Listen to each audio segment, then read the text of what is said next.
Israel has been a laboratory of experiment for Pfizer because Pfizer has some sort of partnership with the Israeli government and they've quickly dispersed vaccines in the Israeli population.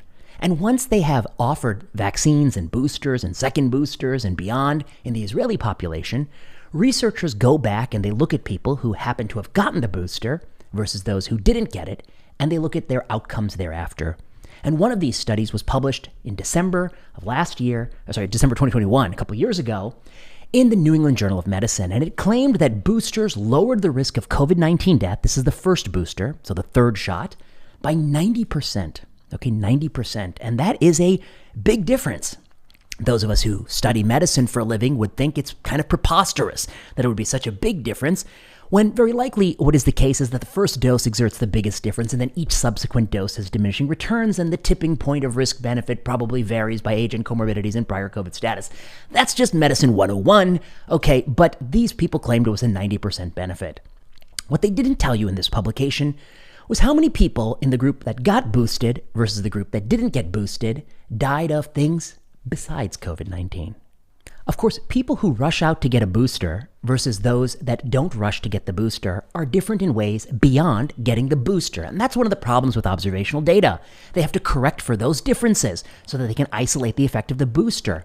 The people who rush to get the booster may be richer, more well-educated, in Israel particularly, less likely to be Arab, than the people who don't rush to get the booster. And it might be some of these other variables that account for that 90% difference in COVID-19 death and not the booster itself. This is called confounding, and this is one of the big problems with observational data. One way that you might know confounding exists is if you look at an endpoint that you think should not be affected by booster, for instance, death from things besides COVID-19. Getting a booster shouldn't dramatically lower your risk of heart disease or cancer or getting into a car accident, for instance. And if you look at these endpoints and you still find big differences between the group that got boosted versus the group that didn't get boosted, it's a clue that you haven't adjusted for all the confounders in your data set. Well, get this. In the original 2021 New England Journal paper, the authors didn't even tell us how many people died of reasons besides COVID-19. They didn't think that information was worth even telling the audience, but only in a letter to the editor. A few months later, on March 10th, they betrayed the numbers, and they told us that there were 441 deaths not related to COVID in the booster group and 963 deaths not related to COVID in the non-booster group. There appeared to be a difference in deaths not related to COVID-19 between the people who got the booster and the people who didn't get the booster. And now our letter and our ideas started percolating. You see, what they have accidentally betrayed is that they have a ton of residual confounding in their data set, that the people who they're looking at who got boosted, even in the adjusted analysis, they're very different than the people who didn't get boosted. And the difference in mortality is probably not the effect of the booster, but all those other differences in the types of people who run out to get boosted. Similarly, this is like basically a study that says babies driven home from the hospital in a Mercedes-Benz live longer and healthier lives than babies driven home in a Toyota Yaris. And that's probably the case, but it has nothing to do with the car. It has to do with the types of parents that are raising the kid and the wealth of the child. And similarly, getting a booster may just be a surrogate for all these other proxies of health. So, with Tracy and Ram, what we did was we took the non-COVID-19 death and we calculated the effect of the booster on non-COVID-19 death. In the unadjusted analysis, we get 94.8%, which is almost identical to the effect they get on COVID-19 death. In the adjusted analysis, we get 77%, but it's probably in the same ballpark. What does that mean? That basically means like their entire effect could be due to just the types of people getting boosted versus those who don't get boosted.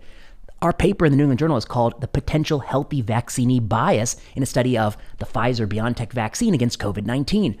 And indeed, in the reply, the authors concede all the points. Let me read you what they say. Quote, however, the associations between vaccinations and deaths not due to COVID should be interpreted cautiously because numerous potential confounders exist.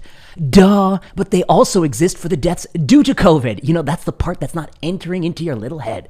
Okay, the next thing they say is that the policy in Israel prioritized the administration of boosters to people in the community setting who are at highest risk. However, boosters were not administered to hospitalized patients who are at higher risk of death from any cause. In other words, you're saying your policy has a confounder built into it. What the hell are you doing? The biggest problem of their whole analysis is that why didn't they tell us that piece of data in the original 2021 paper? They withheld all-cause death in the 2021 paper. We only got it in a letter, maybe even by accident. They gave that data point. That data point allowed us to pull on this thread. And basically what we find is that the entire effect that they're claiming boosters have could be explained by just the fact that different people get boosters than people who don't. And in fact, in epidemiology and in science, this has long been recognized. And this is why we do randomized controlled trials, because those things equilibrate outcome distributions in the absence of a treatment effect. They balance measured and unmeasured confounders on average. But observational studies don't, especially for something that has to do with the type of person who's going to rush to get it. You know, it's like the Mercedes-Benz and Yaris example. So the authors concede all the points. Now, one of the more clever commentaries in response to our letter is that one can use deaths not from COVID as a falsification test and do some calculations to say what would the effect of boosters have been on COVID-19 death, adjusting for this variable, adjusting for the imbalance in deaths not due to COVID-19. And this person argues that there might still be some effect. And again, I don't doubt that there might be some effect, okay? I don't doubt that there might be some effect, and that effect will vary greatly by age, comorbidity, and prior COVID status, and that older people who've never had COVID, who have frail immune systems, might benefit from additional doses. I don't doubt that that could be the case. But the problem is, this paper doesn't prove that at all.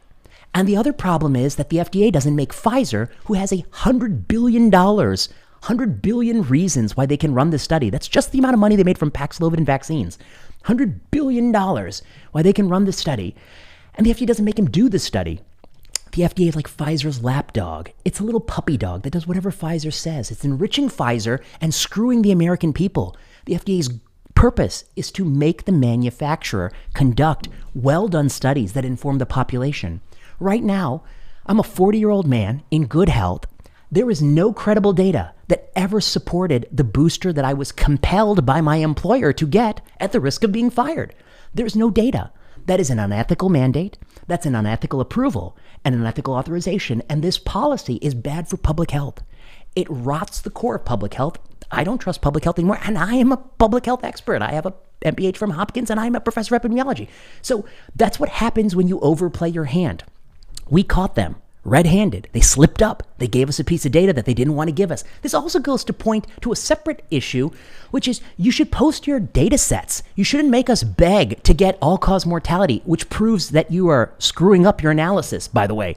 And if I had more data points, I could really punish them. Show me how many car accidents in both arms. If there are imbalances in car accidents, I know you haven't adjusted for all the variables. Show me how many people, went bankrupt, or show me the socioeconomic status. Give me all the variables, and I can rip your paper apart into a million pieces. You're not giving me the data because you don't want me to rip your paper apart. You just want me to believe your bullshit conclusion, and it is in fact a bullshit conclusion. You did not prove that there is a 90% reduction in COVID-19 death from your data set. That is completely wrong. You didn't prove that. You tried to trick us, and you got a New England Journal paper out of it, and you withheld a piece of information that you only revealed in the letter to the editor, and we have used that information to calculate that your whole effect might be bunk. So, there's a problem. It's a big problem. It's not a new problem. It's an old problem, which is that for drugs and devices, we cannot rely on non-randomized evidence. The FDA keeps commissioning non-randomized evidence programs like RCT Replicate. We've done a podcast on that on Plenary Session, my podcast. They're not yet good enough. They're not yet fit for purpose. And again, people can say, well, you can't do a randomized trial for everything. Yeah, this is not everything. This is a national campaign that's making a manufacturer billions of dollars, and we're going after healthy people, and we're giving it to hundreds of millions of people, okay? Hundreds of millions of people. And the company has $100 billion, and it's disputed, and you can't do a randomized trial there? Are you out of your mind? That's the place you could easily do a randomized study. You could do 6 of them. You could do 8 of them. And the company could still make a ton of profit because it's not that expensive to do randomized trials in comparison to the revenue that they're accruing. So this is our New England Journal paper. The authors of the New England Journal, I think, committed a scientific, I don't want to use the word I really am thinking, but let's just say error by not giving us this data. Luckily, they slipped up and gave us that data. If all of the studies, observational studies that support the efficacy of masking and boosters and even primary vaccine series, if they made their data publicly available, I suspect that the vast majority of them would be ripped to little bits, because observational data often has big problems, especially for things where the people who do it are different than the people who don't do it. And that's true for rushing to get booster after booster. And I can tell you that at this point, with how many people have had COVID-19, how poor the booster uptake is going forward, I would think that pretty much all of the observational studies on boosters going forward are probably going to be total garbage, because the people who are getting it are very different than those who don't get it. So, proud New England Journal of Medicine paper. We ripping these people to bits, and I'll be back more on this channel. We go back, we do a reanalysis of the Massachusetts school masking study. We're going to rip that to little bits. And the point here is that science is not political. Science is a neutral tool of getting at truth, but many of the people who use it are naked partisans, and they often point the finger at the other side and say, you're the partisans, but in fact, it's they who are acting in the partisan fashion. And, I think it's pretty troubling that so much U.S. policy on boosters was justified by the FDA at their own hearings using data leveraged from Israel, and those data have persistent residual confounding that the authors have hidden, but that they accidentally slipped up and revealed. So, very concerning stuff. I don't think highly of any of this work. I think that that the observational data set gravy train that justified a lot of our policy was a huge screw up. It was a setback for science, a setback for evidence-based medicine, and it's a setback for the brains of many people working at universities. Bad study, ripped to bits. Give me the data set to all your studies. Every one of them, maybe 90% of them, 95% of them, would likely be ripped to little bits. Data sharing has to be the norm going forward. I think that's a separate issue that I've been fighting on for 10 years now. We need data sharing so that we can get at the truth.